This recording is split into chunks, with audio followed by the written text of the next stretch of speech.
Laing damgo, kung magdamgo kag anay or baboy, muna siya meaning naay magsalig sa imong kinitaan, naay mangayo kanimong panabang.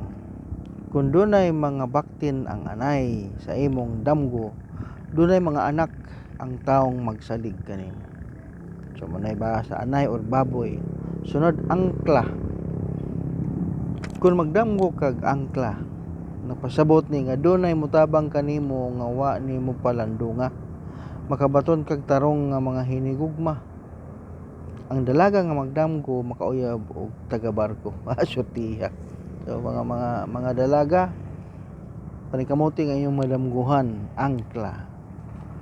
Sunod, anghel. Kung magdamgo kag anghel, makadawat kag mga maayong balita. Maayong pagsinabtanay sa mga naghigugmaay. Ba nag-asawa, pwede sa naghigugmaay mo na sila. Maayong paglawig og uminto sa imuhang patigayon or negosyo. Kung ato sa layo ang mga anghel nga imong madamguhan, pagbantay sa mga daotang mga hitabo. Kung imong madamguhan nga maglupad ang usa ka anghel ibabaw sa imong uluhan, imong maangkon ang dakong kadaugan sa panginabuhi o sa paghigugma. Nindot ang anghel. Sunod, anino. Kung magdamgo kag anino, ano siya meaning? Pagbantay sa imong kaaway sa tago nga naglaraw sa pagdagmal kanimo. So muna kung magdamgo ka sa imong anino. Nya anod. Basta nga ang gianon nadala sa bulog sa tubig pa.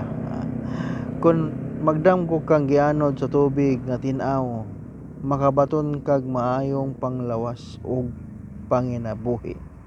Malinawon ang pagpuyo, apan kung ikaw gianod sa lubog nga tubig o baha, pagmatnon sa imong panglawas kay masakit ka, mahugno usab ang imong negosyo.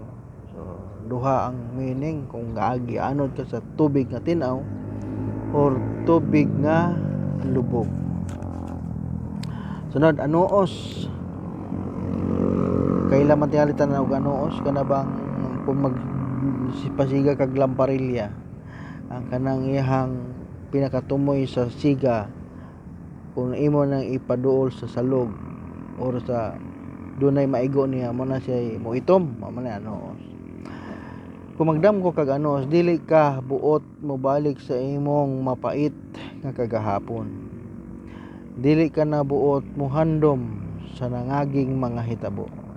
So man siya meaning kung magdamgo kag anuos.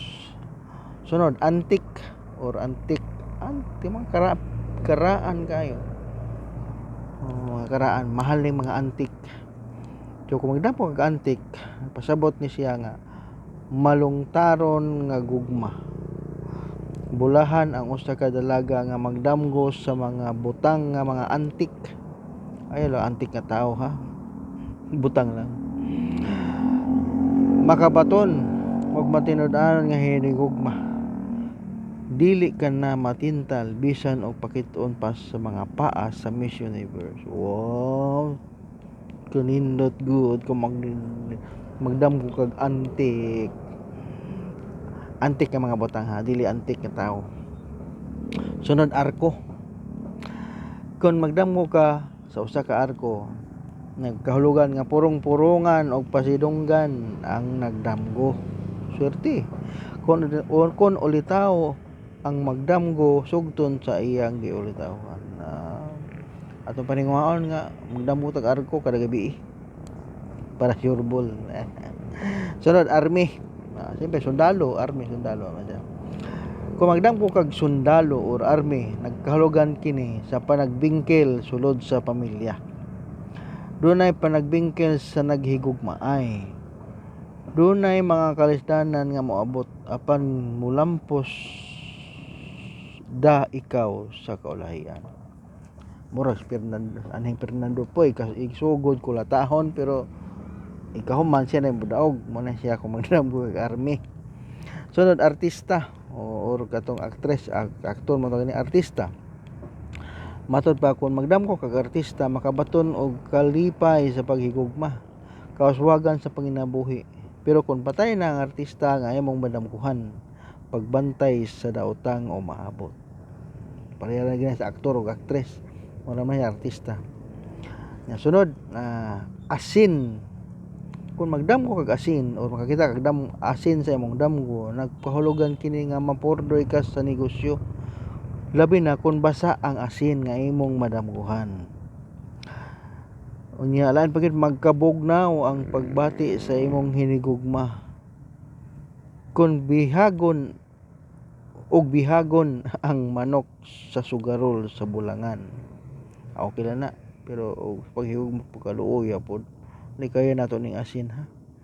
Unya apan kung uga ang asin nga imong madamguhan, imong maangkon ang dakong kaayuhan sa patigayon ug dali nga maayo ang usa ka masakiton. O nindota pud ani. Ato ni ipadambo sa mga naay mga gipamati ang asin.